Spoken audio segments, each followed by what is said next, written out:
अऊज़ुबिल्लाहि मिनश्शैतानिर्रजीम बिस्मिल्लाहिर्रहमानिर्रहीम। अज़ीज़ तलबा तलबात अस्सलाम वालेकुम। अज़ीज़ तलबा तलबात, आज की क्लास उर्दू अलिफ़ के एक अहम मौजू पर मुश्तमिल है, जिसका नाम है खुलासा निगारी। किसी नज़म का हम खुलासा किस तरीके से तहरीर करते हैं, उस नज़म को खुलासा कैसे हम तहरीर करते हैं, आज हम इस क्लास में सीखेंगे। ठीक है जी।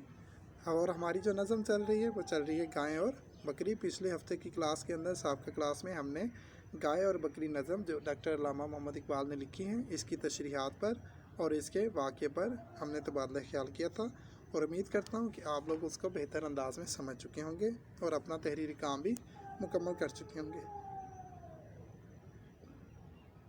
अगर किसी वजह से आपका तहरीरी काम मुकम्मल नहीं हुआ है तो आप जो है बराए मेहरबानी अपनी तशरीहात जो है वो मुकम्मल करें और ये आज के काम को भी पाया तकमील तक पहुँचाएँ। तो आज हम सीखेंगे खुलासा नवीसी करने के असूल व ज़वाबित पर। तो आइए चलते हैं खुलासा नवीसी के असूल व ज़वाबित, या देखते हैं खुलासा हम कैसे तहरीर करते हैं। बेटा, ये बात आपको क्लास में भी बताई जा चुकी हुई है कि खुलासा हमेशा दो पैराग्राफ में हम तहरीर करेंगे। पहला पैराग्राफ जो है वो खुलासा मरकज़ी ख्याल पर मुश्तमिल होता है, और दूसरा पैराग्राफ हमेशा जो है वो मुख्तसर वाक़े पर मुश्तमिल होता है जो नज़म के अंदर बयान किया गया है। ठीक है, पैराग्राफ की सूरत में लिखेंगे, दो पैराग्राफ होंगे, एक होगा मरकज़ी ख्याल और दूसरा होगा मुख्तसर वाक़या। ठीक है जी। आइए इन दोनों को समझने की कोशिश करते हैं। जो पहला पैराग्राफ होगा मरकज़ी ख्याल, इसमें हम एक चीज़ लाजमी लिखेंगे, नज़म और शायर का नाम। नज़म का नाम आपको बताया जाता है, शायर का नाम आपने खुद तहरीर करना होता है। तो आपने पहले पैराग्राफ में पहली लाइन के अंदर नज़म और शायर का नाम लाजमी लिखेंगे, और उसके बाद आप जो है वो नज़म के अंदर बुनियादी कौन सा पहलू ज़िक्र हुआ है उसका आप ज़िक्र करेंगे। ठीक है जी। ये हो गया पहला पैराग्राफ यानी मरकज़ी ख्याल का हिस्सा। दूसरा हिस्सा यानी दूसरा पैराग्राफ, नज़म का वाक़या या किस्सा मुख्तसरन तौर पे हमने तहरीर करना होता है, और ये हिस्सा जो है वो पूरी नज़म का 1/3 हिस्सा होता है, यानी 1/3 हिस्सा होना चाहिए।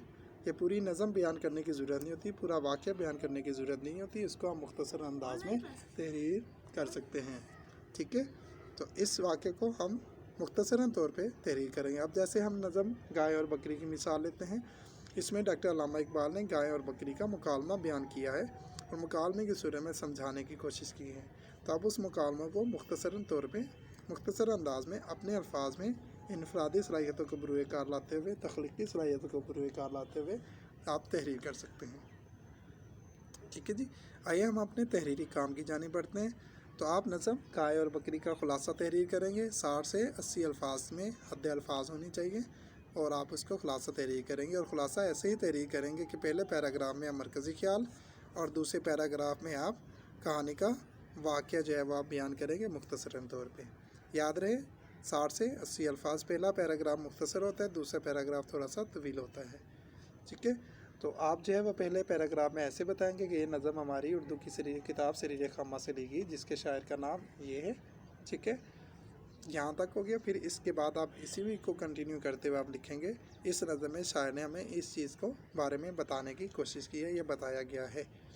फिर आप वाक़या तहरीर करेंगे। पैराग्राफ आपको पता है कि हाशिया जो होता है आपकी इस साइड पे, हाशिए से आपने थोड़ा सा फासला 1 से 2 अल्फाज के जितना फासला छोड़कर आपने पैराग्राफ तहरीर करना होता है। ये पैराग्राफ लिखने का तरीक़ाकार होता है। उम्मीद है आपको बात समझ आ चुकी होगी और आप अच्छे से और बेहतर अंदाज में खुलासा निगारी कर सकेंगे। अगर फिर भी किसी किस्म की दुश्वारी का सामना होता है तो हमारे व्हाट्सएप के मुतल्लिका ग्रुप में आप हमसे रहनुमाई हासिल कर सकते हैं, या अपने मुतल्लिका सब्जेक्ट टीचर से भी आप रहनुमाई हासिल कर सकते हैं। आपसे फिर एक नई क्लास के साथ, आपसे फिर एक नए उन्वान के साथ आपसे मुलाकात होगी। तब तक के लिए अपना बहुत ज़्यादा ख्याल रखिए, घर रहें, महफूज रहें।